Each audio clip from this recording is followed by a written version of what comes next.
ప్రజాక్షేత్రంలో న్యాయంగా గెలవలేక వైసీపీ నాయకులు తమ కూటమి ఉమ్మడి అభ్యర్థిపై అసత్య ప్రచారం మానుకోవాలని టీడీపీ ఎస్ఎస్ఎల్ జిల్లా అధ్యక్షులు కొల్లాబత్తుల అప్పారావు, జనసేన మత్స్యకార నాయకులు మచ్చా గంగాధర్లు హితవు పలికారు.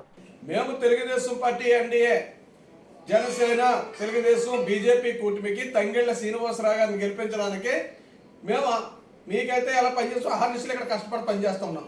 మీరు అంటా ఉన్నారు సార్, గ్రామాల దత్తత తీసుకున్నారు అంటున్నారు. ఏమంటే ఎలక్షన్ వచ్చిన నెలలోనే మీకు జ్ఞాపకం వస్తుందా? ఈ కాకినాడ పార్లమెంట్లో ఉన్న గ్రామాలన్నీ ఎలక్షన్ వచ్చినప్పుడే మీకు జ్ఞాపకం వస్తుందా? యువతకు ఉద్యోగాలు పరిశ్రమలు పెట్టాలనేసేటువంటి అంశం ఇప్పుడే జ్ఞాపకం వస్తుందా మీకు? సునీల్ గారు, ఏమంటే ఇది తప్పండి. ఇది ఏమంటే మీరు కానీ పోటీ చేసినప్పటి నుంచి పార్లమెంట్ పదవి పక్కన పెడితే నేను ఈ యువతను బాగు చేయాలా, కాకినాడ పార్లమెంట్ని బాగు చేయాలా, కాకినాడ పార్లమెంట్లో ఉన్న యువతను అభివృద్ధి చెందాలా, కాకినాడ పార్లమెంట్లో ఉన్నటువంటి రోడ్లని గ్రామాలని అభివృద్ధి చేయాలనేటువంటి ఆలోచన మీకు ఉండుంటే ఈరోజు ఏమైనా ఎనామినిస్ట్గా మీకు ఎంపీ పార్లమెంట్ అవి ఉండేవారు. ఎందుకంటే పోటీ చేసిన తర్వాత 5 సంవత్సరాలు ఈ నియోజకవర్గంలో ఉన్నారు, ఈ గ్రామాలు పట్టించుకున్నారు, ఈ రోడ్లు పట్టించుకున్నారు, యువతను పట్టించుకున్నారు, యువతను మంచి భవిష్యత్తు తీర్చిదిద్దారు, గ్రామాలు నడిపించారనేటువంటి ఆలోచన ఈ యొక్క కాకినాడ పార్లమెంట్ ప్రజలకు వచ్చును. మీరు క్యాన్వాసింగ్ చేయకుండానే మిమ్మల్ని ఎంపీగా గెలిపించి ఉండేవారు.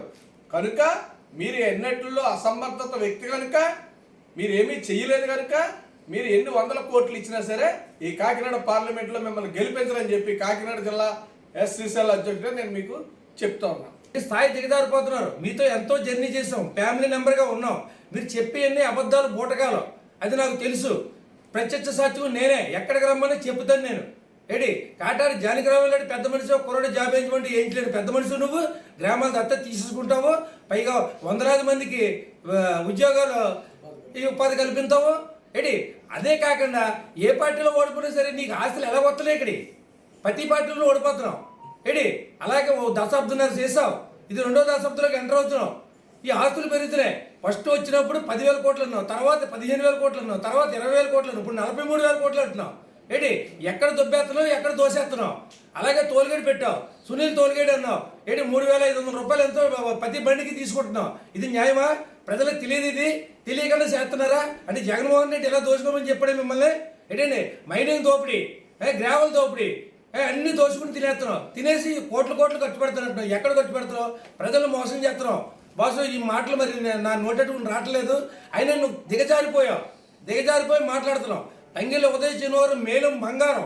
నేను చెప్తున్నాను, నేను జర్నీ చేసిన మేలం బంగారం అనమాట. ఆయన్ని కించపరచడానికి మీరు ఎవరు సరిపోరో, మీ పని మీరు చూసుకోండి. సునీల్ గారు ఉంటారండి, నమస్కారం.